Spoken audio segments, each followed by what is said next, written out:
Bonjour à tous et bienvenue dans cette nouvelle vidéo sur ma chaîne.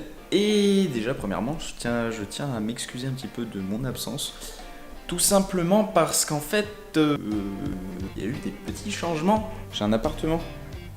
Donc en fait ça va être beaucoup plus pratique pour faire ces petites vidéos YouTube, pouvoir parler librement jusqu'à 3h du matin. Non, je déconne. Mais ce que je veux dire, c'est que c'est plus facile pour moi, pour mes montages, pour mes tournages, tout ça. C'était ce pourquoi j'ai été absent. Il y a eu les vacances, il y a eu le stage, enfin il y a plein de trucs, les études. Voilà, des trucs qui vous intéressent pas forcément beaucoup. Mais aujourd'hui, on se retrouve pour une nouvelle vidéo et je suis très content d'être là. N'hésitez pas à me dire dans les commentaires si le format vous plaît, si ce tuto a été intéressant, s'il vous a aidé. Franchement, mettez tout ce que vous voulez. Et surtout, très important, le petit pouce bleu pour me soutenir parce que j'ai vraiment envie de m'investir plus dans les vidéos YouTube.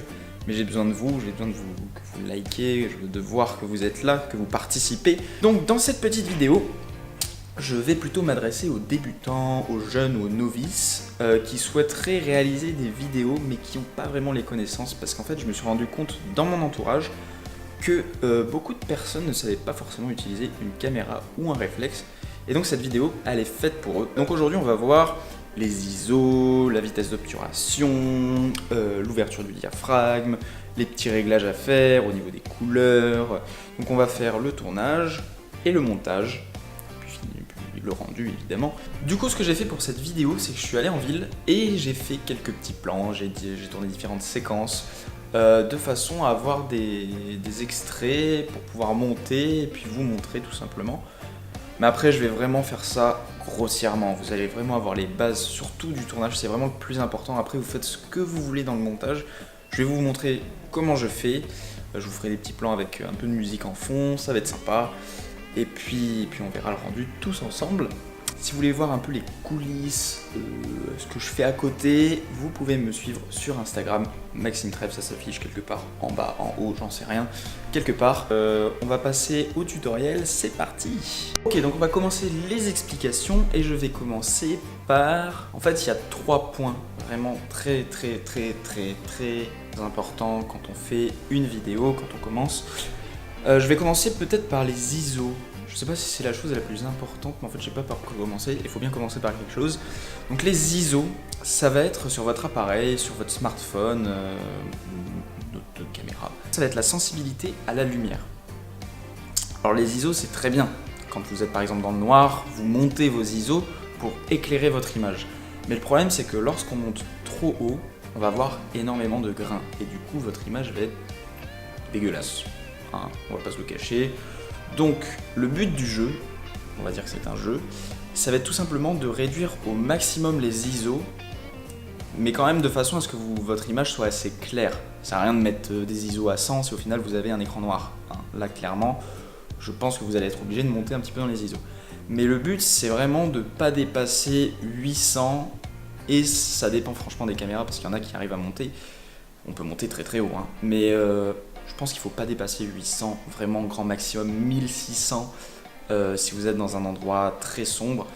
Mais il va falloir essayer de jouer avec les autres réglages pour gagner en luminosité. Mais en ISO, on ne monte pas au-dessus de ces valeurs-là. Hein, sinon après votre image elle est juste dégueulasse. Deuxième paramètre à prendre en compte, c'est l'ouverture du diaphragme. Alors, comment vous expliquer ? En fait, dans un réflexe ou un autre appareil, on a un truc qui laisse passer la lumière, qui s'appelle le diaphragme.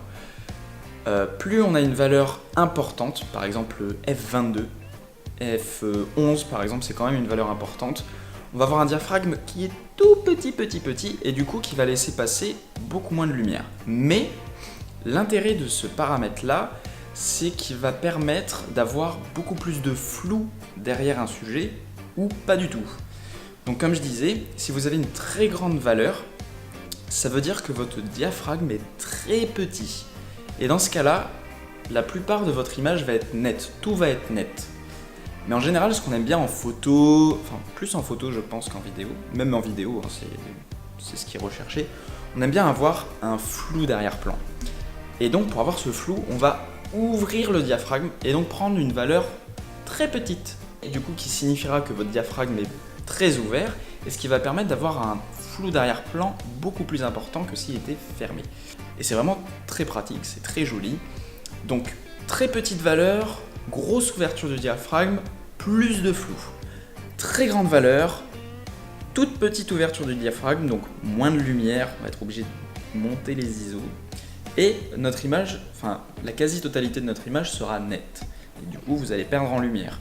C'est là qu'il va falloir jouer donc sur les ISO que je vous ai expliqué juste avant. Et vient le troisième paramètre, la vitesse d'obturation. Donc en fait, je vais vous expliquer très simplement et surtout en règle générale ce qu'on utilise. Par exemple, vous filmez à 30 fps ou 60 fps. Ça représente les images par seconde. Au cinéma, on utilise en général 23-24 images par seconde. En règle générale. Et donc, pareil, en règle générale, on utilise tout le temps le double en vitesse d'obturation par rapport à son nombre d'images par seconde.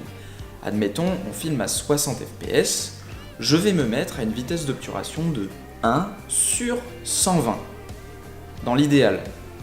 C'est ce qui va nous permettre en fait d'avoir une image fluide, parce que vous pouvez très bien être à 30 ou même 60 images par seconde et ne pas avoir une image fluide. On aura l'impression qu'elle est saccadée, qu'elle est pas striée, mais on a un petit décalage, enfin, ça se verra, vous pouvez faire des tests de toute façon, et je vous invite fortement à le faire. Faites beaucoup de tests, voyez comment ça fonctionne et vous allez voir, vous allez apprendre tout seul, vous n'avez pas besoin de moi, mais moi je vous donne les bases. Donc voilà, vous avez les clés pour faire déjà une vidéo fluide, avec une bonne luminosité, une bonne netteté. Donc voilà, pensez à faire le focus, la pointe, réglez vos ISO, la vitesse d'obturation, l'ouverture du diaphragme. Donc on se retrouve sur mon logiciel de montage, donc on va voir vraiment le fonctionnement, les principes du montage, parce que je ne vais pas vous expliquer comment le logiciel fonctionne. Il y a plein de tutos sur internet pour ça et je ne suis pas le mieux placé pour vous parler du logiciel. Donc ce que j'ai fait, c'est que j'ai déjà fait un petit montage pour pouvoir vous expliquer plus facilement. Je vais essayer d'aller très vite parce que la vidéo sinon va faire 36 minutes. Mais pour que vous puissiez comprendre et puis vous lancer un peu là-dedans. Donc ce que j'ai pris, c'est j'ai pris 3 plans. Donc un sur le port de la ville où j'habite, un plan d'un phare, le plan des tours et toujours le même plan, celui-ci qui va jusqu'à l'horloge, mais un peu plus zoomé. Donc j'ai ralenti mes plans parce qu'ils étaient beaucoup trop... ils bougeaient beaucoup trop. Donc je les ai ralentis pour gagner en stabilité et je les ai restabilisés numériquement avec des petits plugins. C'est pas la meilleure chose à faire, mais voilà, c'était pour avoir un rendu assez propre. Donc c'est stabilisé, c'est ralenti, j'ai plus qu'à coller mes séquences en fait en fonction de la musique. Et c'est ça tout l'intérêt d'un montage, c'est rendre le montage vivant, dynamique et faut qu'il dégage quelque chose. Donc déjà le choix de la musique est primordial, enfin, je pense. On peut y rajouter des effets sonores. Là en l'occurrence, je suis par exemple dans une ville portuaire. Ce qui veut dire que par exemple, dans des éléments par exemple plus rapprochés, ou alors là on voit le phare, je pourrais rajouter des petits bruitages, je sais pas moi, des mouettes, le bruit des vagues, juste pour donner une ambiance à la vidéo. Et c'est ça qui est le plus important, c'est tout ce que vous allez faire dans le détail.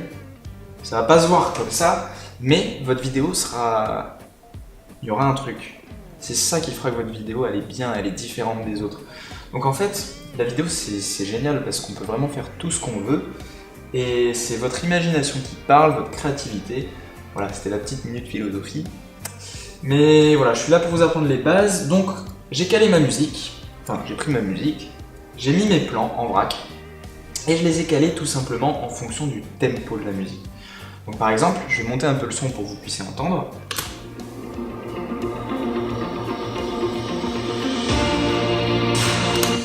Évidemment, j'ai une qualité trop importante, du coup ça bug. Donc là, je réduis la résolution pour que ça soit beaucoup plus fluide à regarder. C'est juste pour vous montrer les transitions, à quel moment je les ai faites. Donc, on a un plan qui arrive dans le port, comme ça. Au moment où ça commence, on change de plan. J'ai rajouté un petit effet spirale parce que c'est à la mode en ce moment. Non, je déconne, c'est juste que je trouve ça stylé et c'est vraiment pour vous montrer que à ce moment-là, on a une transition. Alors ça peut être juste un changement de plan, ça peut être une spirale, ça peut être une vidéo qui part de la gauche vers la droite, ça peut être un truc de haut en bas, ça peut être un décor totalement différent.